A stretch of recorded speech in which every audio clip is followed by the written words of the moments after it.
kumwe iteka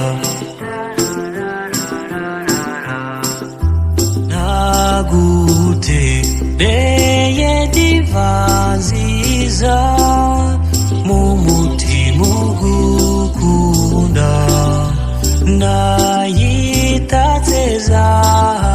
zabona diyama byose ni ibyawe mukunzi nushaka nigitangaza nzagisaba nkibone ntacyo ntazakora ngo ngushimishe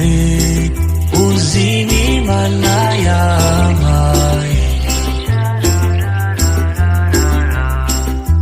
ntukite kubivugwa ino n'abatazi ivanjiri